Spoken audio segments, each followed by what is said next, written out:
Phones. 2 lines are open, 860-243-1360, but you're going to have to call right Our now. city, the Constitution State. We didn't just join the Republic. We helped build its foundations. Celebrating 250 years of American grit from the state that started it all. The talk of Connecticut. WDRC AM 1360 and FM 103.3, Hartford. I like people who put themselves out there, who are want to make their community better, who are into public service, helping others.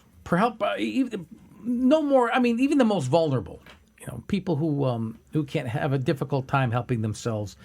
It could be a senior citizen. It could just be somebody with disabilities, whatnot, And being a public servant. It's one of the reasons why I ran, that and the fact that, at the time Malloy was in office, and I didn't like the direction our state was going in for many reasons that I'm not going to go into now because I don't want to take up all of our next guest's time. But my point, though, to that statement is you got a person here that I'm going to be reintroducing you to. He's making his second appearance here. He's running for state senate. It's the 8th state senatorial district. But while he's running for senate, my friends, he is currently the mayor for the town of Harwinton. Mayor, it's actually first selectman. It's the same thing. Town council and aldermen are used interchangeably. First selectman, mayor is the same thing. So that being said, we were talking off the air a moment ago, and if you remember, there was a terrible storm that uprooted trees and knocked out power in his area. Harwinton, Avon, Barkhamsted, that whole area. And rather than get out there and campaign and look for, media coverage and, hey, look what I'm doing, he was in his role. He wasn't even in his role of being a state senate candidate. He was out there in his role as mayor, being a leader. But I don't mean in just delegating authority and pointing fingers, holding a clipboard. This guy was out and boots on the ground, sleeves rolled up, and getting dirty. I'm going to let him tell the story. That, my friend, it's like, do you ever have a manager? I don't care where you worked, in a restaurant or wherever, and they're short-staffed. Now, a really good manager is a good leader. They'll get right there in the trenches with you, and they're getting dirty with you. And the bad leaders are the ones that say, well, it looks like you're going to have to do double duty. Meanwhile, they're all back in the background with their clipboard and their nicely pressed pants. Good morning. It's Gary Byron, 9/11 here on this Tuesday morning. 9/12 now, excuse me. Our next guest into the Daily Connerton Memorial Company interview chair. As I said, he's the mayor of Harwinton, but he's also running for state senate. That would be, I'll let him tell you the towns. I know Harwinton obviously would be a part of that. Let's welcome back to the show, Mike Chris. Mike, great to see you. Thank you. All the work that you're doing. What are the towns in this senatorial district? So there's 11 towns total. It's the second largest district in the state.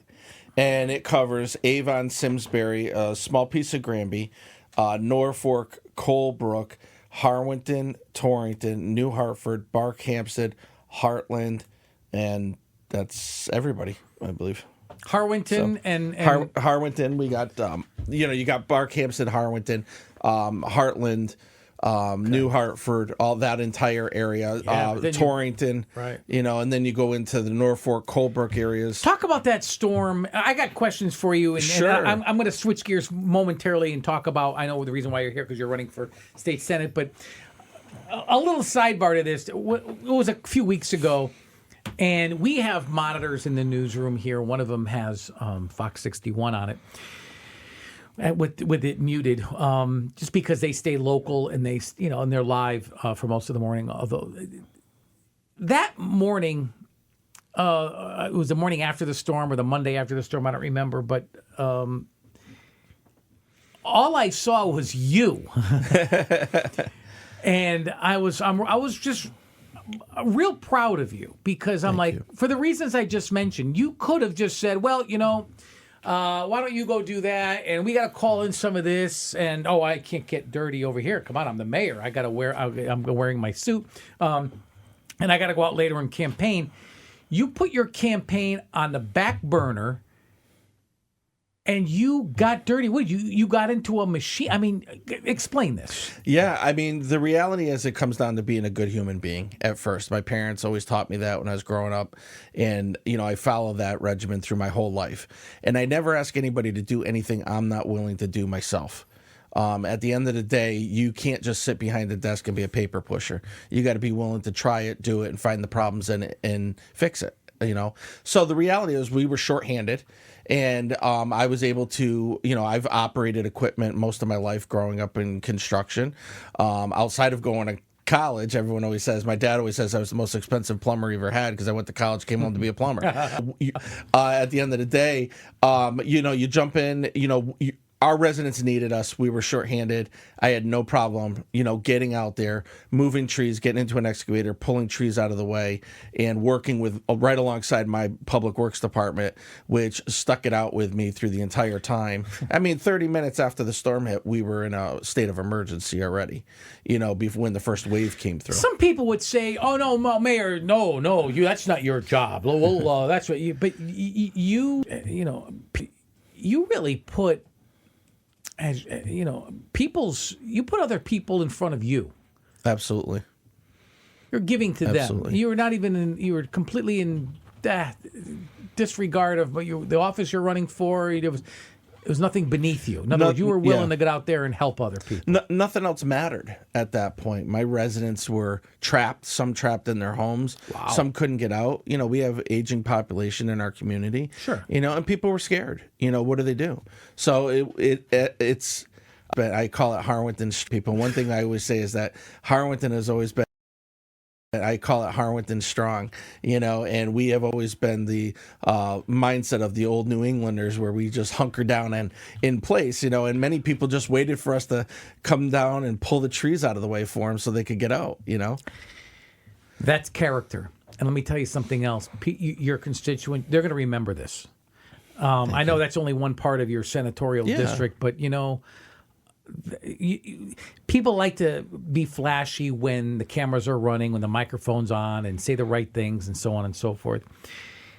You acted. You didn't care who was around you, who's taking note of this, what cameras, right? And it almost looked like when you were being interviewed by the local, reporter that it's almost like, I got to go back. There's other things I got to do. It almost looked like you were trying to kind of, let me get through this because I got other things I got to do here, and where I think others would have the opposite approach. Well, I can't. Can you take over? Man, I just hope that the people in their surrounding towns, they know that you're a stand-up. Just hope that the people in their surrounding towns, they know that you're a stand-up guy. You're a man of character that we need. Thank you. I think that's exactly the kind of person that we need running for office. And we talk about this all the time, my friends. Well, what is it? What kind of person do you look for? Leadership skills, but they can come in many ways, shapes, and forms. And I mean, you don't have to be I know you're also a mayor. You don't have to be a mayor or an elected official right now. Are you a leader in your community? Are you a leader as a person? Do you have solutions to offer? Do you want to be part of the solution or part of the problem? I mean, are you a coach? Are you a business owner? Are you a member of a chamber of commerce? Are you are you a volunteer? Do you have leadership skills?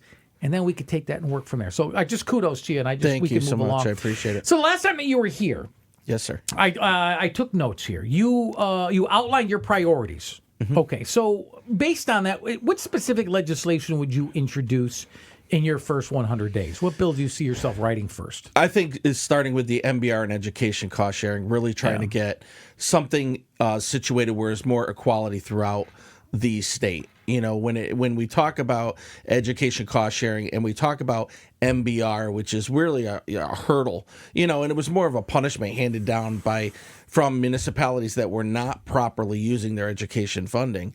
We still have not fixed the problem. We need to open this formula back up. We need to look at it. You've got towns like Simsbury, Avon, and other communities, and yeah, they're a little more affluent, but it doesn't mean that they're less deserving of education cost sharing money. And if the state is really committed to education cost sharing, they need to spread that out throughout the state, not just focus on the urban centers.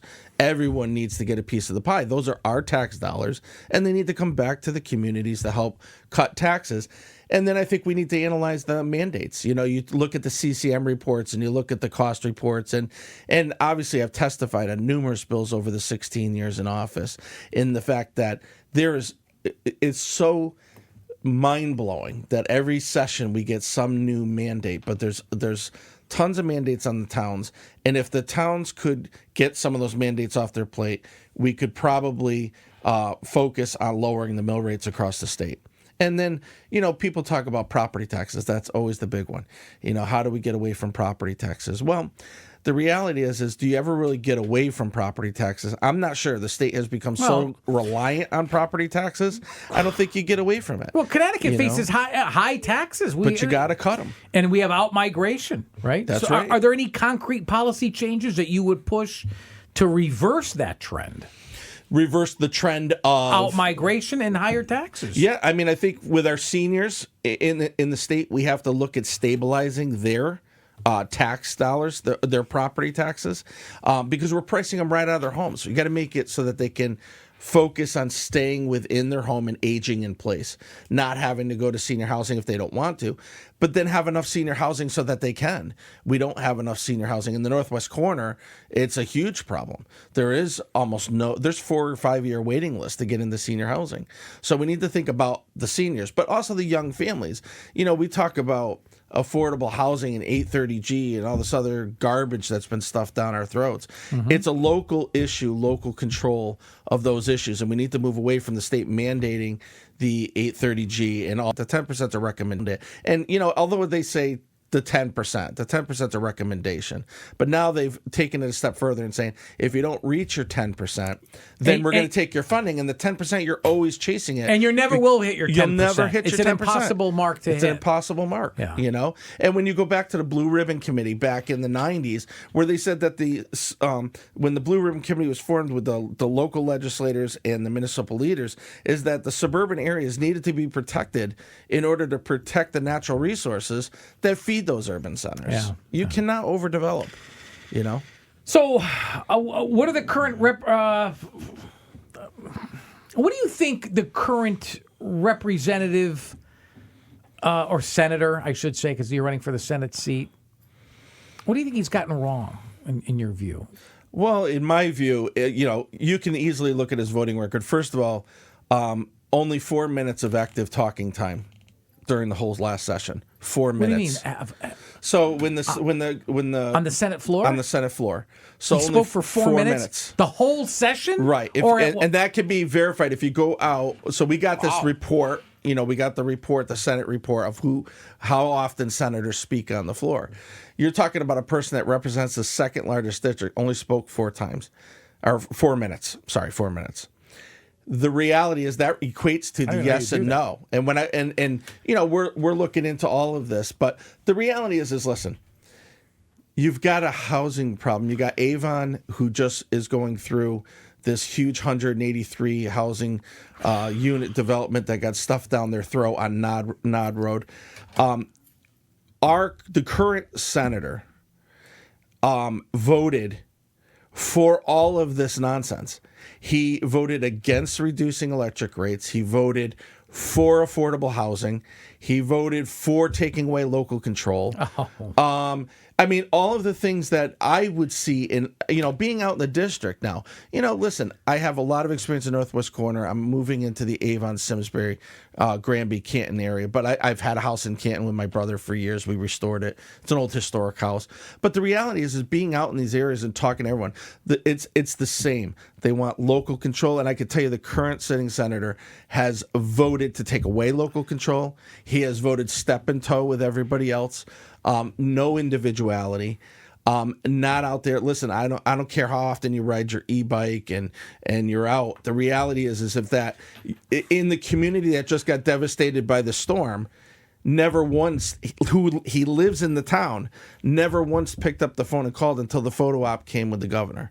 That's exactly what I was making fun of a moment ago. Yeah, and that is frustrating as crazy.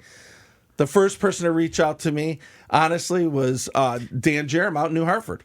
And how do you even talk for 4 minutes? I mean, 4 minutes. That's a yes and no vote. I mean, yes there's and been, no. Yeah, exactly. I mean, there's been times I spoke a half an hour at a time. I mean, on one bill, let alone the whole session. And although I actually, believe it or not, even though I'm a talker, I'm a talk show host. No. I didn't talk a lot. I mean, there were other people that loved hearing the sound of their voice. It's like, hey, you know what, go for it, you know. But no. I mean, we'd have to filibuster toll bills and oh my God, money that was special transportation fund. I remember talking that thing up for a half an hour, and it was like, there's more holes in this fund than Swiss cheese. All right, stay right That's there. right. Let me take a 60-second break. More with not only the mayor of Harwinton, but he wants to be the state senator in the 8th senatorial district that encompasses the towns that he just mentioned. Mike, Chris, and your calls are coming up as well. Stay Dan the Metal Man. Dan the Metal Man's jingle is #1 on the charts because scrap metal prices are through the roof. Steel, iron, and copper. And he's like a magnet with money. He'll even send you a free can or roll-off container. Fill it up for cash. This is Dan and Waterbury with a stack of cash for you. Eastern Economic Recycling in Waterbury. 203-756-3603. 203-756-3603. Dan the Metal Man. Gary Byron here, reminding you to listen to the most unusual radio show, Money for Life, this Saturday morning from 7:30 to 8, hosted by the Finance Fixers. They'll get you to think about your money in a whole new way. Saturday morning starting at 7:30 here on The Talk of Connecticut. Listen to The Flot Line with host Rick Hughes, Sunday mornings on The Talk of Connecticut. Learn problem-solving devices built on God's Word. For inspiration, education, all without manipulation. The Flot Line, Sunday mornings at 7:30 a.m. on The Talk of Connecticut. In 1776, Connecticut supplied the food, the cannons, and the courage to win a revolution. 250 years later, we supply the truth. This is the Talk of Connecticut. WDRC, AM 1360 and FM 103.3, Hartford. It is 26 minutes after the hour of 9 o'clock. Our guest is a Republican candidate for the 8th Senatorial District, Mike Chris. Your phone calls, by the way, our lines are wide open. I would say call right now, get into the queue, 860-243-1360. Mike, Republicans, let me ask you this. I'm going to ask you, kind of was a follow-up to the last one. If elected, how do you think you're going to? How will you measure your own success for voters by the end of your term? How would you measure your level of if you were successful or not? I think that the first thing you have to do is physically be in the district, not just down at the Capitol and not just sitting behind a desk. You know, that's just how I've always been. I think getting out there, finding out what they need and want, and then understanding why you were elected, you know, reminding yourself of why you were elected. I mean, people elect you for controlling property taxes. If I'm able to help relieve some mandates, if I'm able to, you know, for years been fighting from the sidelines about local control and controlling our own communities, because who knows better about our communities than the people themselves? And that's how you judge your success, by going, not only just going down during the session, but also making sure that you get back in the district during the session to say, and holding these open. And I'm not talking about the dog and pony show of going out and having coffee clutches with, you know, politicos. What you want to do is actually go out and talk to the people door to door and trying to figure out, have neighborhood meetings and talk to them and say, is anything I'm doing working, and what else can I do better? All right, so then point to one local problem. Is it roads, schools, cost of living, where the current leadership has failed? And explain what you would do differently. I think there's a two-part problem to that. I think you got a cost of living problem absolutely across the state. Yeah, the affordability. The affordability is huge. And it's not just used as a buzzword. I think when you talk about affordability, you talk about, you know, it's the big picture. It's everything. It's the groceries. It's the taxes. It's the nonstop. Never be, you know, you see your paycheck shrink and no one's getting any raises, you know, so that's the reality of it. So what you want to do is you want to look at, you know, one of the things that would relieve some of the taxes is obviously the education cost sharing. You've got to fix that problem. It's some towns, they're paying over $500,000 for special education. And when I talk about this in the past, when I got elected in 2015, when I took the oath of office. That's 11 years ago. We were talking about solving that issue then. Nothing has been done. By the way, that was pre-existing before I got there. Absolutely. It just seems that it's something that everybody acknowledges on both sides of the political aisle. We've got to change this. We've got to fix this formula. It's just not working, but nothing ever gets done. That's the problem.